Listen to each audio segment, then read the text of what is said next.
at a endpoint security startup called Barkley. And so we were competing against WebRoot and Bitdefender and Sophos and then Cylance and Sentinel-1, all those guys.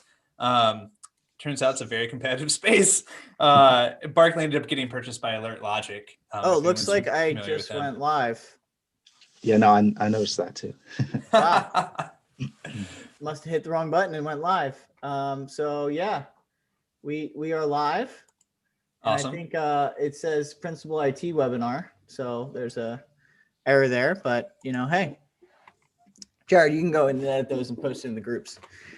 Yes, sir. So thank you for all who are joining. As you can see, JP is not on today, so I am highly disorganized and just starting early and streaming on the wrong links and just messing everything up. It's a holiday, give yourself some slack. Yeah. No, I'll take it. It's a holiday, blah, blah. But yeah, so I'm here with Jonathan Crow. Jonathan is someone who we developed a relationship because I responded to one of his marketing emails. So like me, Jimmy from SKOUT, you get lots of emails from me probably. I got one from him and I was just like, hey, let's do something together. And then we both responded back and forth over the course of like 3 months. So I would respond to him and then he would respond back like a month later and then I would respond back. And it was kind of hilarious, right? Like that's pretty much what happened. I think this is a typical, marketing relationship, right? I mean, this is how we end up talking with prospects too. A lot of times, I guess it's the drip campaign, Yeah, exactly. So I ran my drip campaign, and we eventually started working together on a couple things. Got a couple things cooking right now, which hopefully we'll be able to shine some light on next week. But I hopped on his live chat last week. He's on our live chat now. It's all very exciting. I love what Jonathan is doing at Ninja RMM. And yeah, I think it's a testament too of like when you're a marketer, like we're here to talk about marketing today. So when you're a marketer, you're trying to do things, it's good to network and reach out to people. People that you haven't met before, just be like, hey, what are you doing? You want to try to do stuff together? So Jonathan, why don't you take a minute here to, introduce yourself and talk about Ninja a little bit, and we'll get into some questions. Yeah, absolutely. Well, thanks for having me on, Jimmy, and thanks for everybody for being on and welcoming me and everything, especially on the holiday for folks in EMEA. So yeah, like Jimmy said, so I'm at Ninja RMM. My role there is Director of Content and Community. And I started Ninja roughly around 2 years ago, a little bit more than that. My role started off really just focused on content, so managing our blog and creating assets that you can download, things like that, like stuff designed to help MSPs. So we have a cost calculator and the MSA template, all that good stuff. And then last year, like a lot of people, things changed and my role shifted. We had a lot of events that were lined up, right? And all of a sudden those weren't happening. And so we really decided, okay, what can we do? We started our MSP live chat series, which runs every other week, typically on Thursdays. Like Jimmy pointed out, we just had one last Thursday, and Jimmy came on. We talked all about marketing and tools. It was great, and I can share a link so you can see a recording if you're interested. And we started off that with really like, let's get our partners a chance to gather together and really talk. And, we can certainly share some insights that we have, but let's just be a conduit. Let's really let our community kind of come together and ask each other what's going on, what are solutions, what are challenges, all that stuff. And so that started last March and it's gone for a year now. And it's really picked up steam. It's kind of evolved into more focused, like a lot of the stuff that you're doing, Jimmy, where we do have topics, we have experts come on, but we really have tried to keep it informal, keep it all about, hey, you're on the call here with 150 other MSPs. You guys are bringing just as much value in the chat, and let's make sure people are connecting with each other, because it's all about, like you said, connecting with people who are dealing with similar things and can share helpful things with you. So that's really what I've been working on. And as it's evolved, it's been kind of cool. Jimmy, you and I were talking earlier in the week about what are some of the things we could share. And as we've developed that series, it's been almost like a testing ground for like, okay, A lot of our MSP partners at Ninja, they're going out and they're having to change their approach too. They were doing, lunch and learns and a lot of on-site stuff. How are they selling now virtually? How are they getting in front of people? How are they putting on virtual events? So we've been able to get people on. We've been able to share even just basic stuff like what equipment should you use if you want it to look decent, lighting and audio and video, that sort of thing. And then also like what topics can you cover? How can you come across? How do you maintain relationships now that everyone's can't just do pop-ins and people are seeing each other less frequently? So it's been cool that way. We've been able to share a lot of insights. Yeah, that's great. I think like too, I'm thinking right now, like Jared, I've been working with for almost a year, who's got his camera on. He's here managing the emails. By the way, we made an offer. If you join live today, we send you a little gift. So PM Jared your email address if you'd like that. Nice. But yeah, so I've been working with Jared for almost a year, and we haven't met each other in person yet. Obviously we haven't met in person. Things are still things are starting to look up in some countries. This chat is primarily focused in Europe. We're all in the US. What are your thoughts on, we all made a big shift to work from home and, live chats and webinars and stuff to start marketing. But what should we start thinking about as things start to open up? Should we wait and see? What are your thoughts on that? Yeah, I think it's a great question that everyone's got right now. I'd be interested in the chat here if other people want to weigh in, because you and I were talking about this, and it really, one of the tough things about this from the get-go is no one's dealing with exactly the same situation. There's certainly commonalities that we're all dealing with right now, but in terms of the severity or the extent of lockdown, it's really varying a lot, fluctuating a lot depending on where you are in terms of geographies. And so what may be true for people in the US is different right now for people in EMEA, and even within EMEA, you've got, all the different countries. And so, yeah, it's a hard thing where in terms of getting back to normal, it's going to be it's not like you flip the switch and everyone's like, okay, here we go. We can start doing events again. I know, for example, in the channel here in the US, I saw,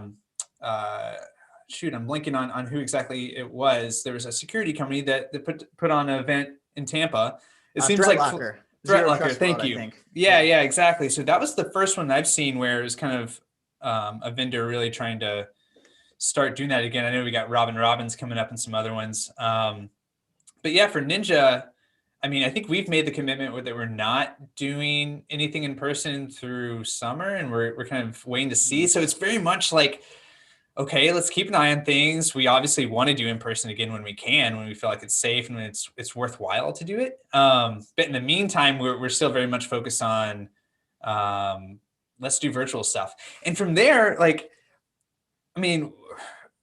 I don't know with Jimmy, how many of these you've done or people on the line here, a lot of the bigger shows, that they've done virtually, the feedback on those hasn't been great in terms of from the vendor side anyway. I think a lot of vendors have said it's not really, we're not getting as much out of it. Having the virtual booth thing doesn't really play as well. Have you guys seen good results from that? I know from Ninja's perspective, we haven't really seen a lot there. And we've actually looked to kind of redivert those funds and that energy into doing more creative stuff on our own, really. Yeah, it's been hit or miss. In the beginning, it was really great. And I think that the thing to take away from the virtual stuff is the amount of MSPs that I got to connect with that I normally wouldn't. Yeah. Even on, and like you're saying, diverting a lot of time, energy, and money away from, things that we would have spent on events into things like this. So I've been on this chat for, a good 4 months now. And I've got to connect with people all over the world every single week, which is just so cool. So, I'm interested, I want to preserve that stuff, and I want to make sure that stuff keeps happening. But like you're absolutely right. You can't take an in-person event and turn it into a digital event and try to keep things the same. It has to be different. You have to change things up. Yeah. And then too, I think like the speakers, like when we did no digital event, back in, October, the end of October. And we had a speaker who, we had a founder of Venmo, former CEO and chairman of RSA. We had someone who's working active on election security for Microsoft right before the election. So like we went totally opposite of what like it normally is, like the MSP normal speakers. And I think like that is what we have to do when we put on these virtual events, because people have just heard the same person so much. Normally it's regionalized, you hear this person, they speak 100 times a year, but it's, in 75 different cities. Yeah. And now it's like, every week. So like twice a week. So I don't know. I think like it's important to approach them differently. So that's my roundabout non-answer to your question. Well, no, I mean, but that's interesting. And there's been pros and cons, right? Because I think something that you're maybe kind of circling around there is that in some cases it's really lowered a barrier of entry in terms of being able to put on an event. You're not talking about having to secure physical space and pay money that way. And a lot of times I know you can get MDF funds and things like that, but you take away that barrier. Also, like there's, I think we're all used to now seeing each other talking from our homes. There's this like informal aspect that I kind of like, and I think a lot of people appreciate. It's you take away some of the polish, and you get to see people in a more authentic way. And you're seeing, I mean, we see this with like Clubhouse and everything else. I mean, the barriers in the way of people who would be traditionally like big keynote names, it's kind of cool to see them in less formal environments and getting more of a direct line. So I think there's a ton of opportunity from a marketer's perspective of doing some cool things like that. In terms of MSPs and what they're doing, like you and I have talked about Valiant, which is an MSP partner that works with you guys. And they're based there in New York. I remember from early on, they jumped on the whole starting to do live streams, and they had an event where they got people there in New York together to focus on, okay, what's the future of work right now, or what's remote work? And what was interesting about it was they got like just these people from different areas, like an HR person, like what is this going to do to people's, like, how are people navigating the whole remote work challenges and what that's doing to workforces. And then they got like even like a policy guy from in the New York government. And I thought that was a cool example of doing what you're saying. It's not just the standard things. They're focused on, okay, their clients are there locally, but who can we reach out to and get to be a good partner to come on, and do some stuff that's going to be interesting for our audience. And so it's not just on them. And I've seen other MSPs doing the same thing, where they've really jumped on either taking a geo-focused approach or an industry-focused approach and putting together some really cool events that are doing really well. Yeah, no, and I want to get into how MSPs can get access to some of the templates and tools that you've put together. Oh, totally. Yeah. And index, because that doc is like insane. But I wanted to shift over to Jared and David, because you talked about Valiant. Jared ran a webinar with Valiant, and I think it'd be cool for him to talk about that a little bit. And then David, we've got a webinar together, right? Big one coming up. So I want to talk about that too, and what you guys got going on. Nice. So yeah, to Jonathan's point about, showing authenticity and how that kind of, well, how you like the fact that people are starting to do that more. I think David does a super good job of that. So you don't think so, David? So we're I just actually wasn't expecting that. I mean, thank you, Jared. I just wasn't expecting. That's all. I wanted to like point out your post the other day promoting our webinar, and it was like a nice selfie style video promoting it, which really just, makes people feel like they can relate to you more, and it just is more authentic than the normal, social post or setup camera. Quick thing on David, our first official meeting together, because we had some online stuff back and forth. After it wrapped up, he recorded a video of him thanking me for attending the meeting and sent it to me on LinkedIn, which was such a nice touch and so cool. And I think more people should do that. Sorry, Jared. Wow. Really glad I showed up today. I thought this was about Jonathan and me soaking up some info there, but apparently, thank you. Yeah, I guess it kind of goes to show, I mean, that's a live example, right, of kind of coming down from the ivory throne, being, with the people. I don't even have an ivory throne that I'm coming out of, but I'm talking to our owner about that too. Like, look, this last year did a lot of stuff to a lot of people. Humility and gratefulness go a long way. I mean, even before that, but I feel like people are a lot more warm and susceptible and open to that now. And yeah, just the candid, quick videos, it's okay. It's the normal, it's almost what's expected. If you're doing it, you're winning. If you're not, and you're still like having the super high production stuff, yeah, that's always nice. And you want things to run well, but if you can bring some, just show people that you're a human, it goes a long way. Yeah. So guys, thank you for, like, Jimmy, I don't even remember sending you the thank you. I mean, I'm not surprised, but thank you. And Jared, yeah, I mean, we got that webinar coming up August 7th at 2 p.m. Wondering, if you're vulnerable, and I just wanted people to know. So I think it was like a 30-second clip just in my, like, the front sunroom. Just posted up my phone on the windowsill, hit record, and just talked like, you were in my room. So that's kind of what I do. Yeah, it was great to see that. I was gonna say maybe David's got like the clips where it's like the thank you, where you leave a little bit of pause, and then afterwards you can go in and like plug in the name, and so you've like kind of automated this process. Maybe I'm totally kidding. No, I'm totally kidding. No, I mean that's not personalized, and then I get lambasted for that. Yeah, no, absolutely. I mean, I think it's such a good point of like, I don't know, in this business, with any business really, you're doing business with people, right? And people have to feel good about you and know who you are.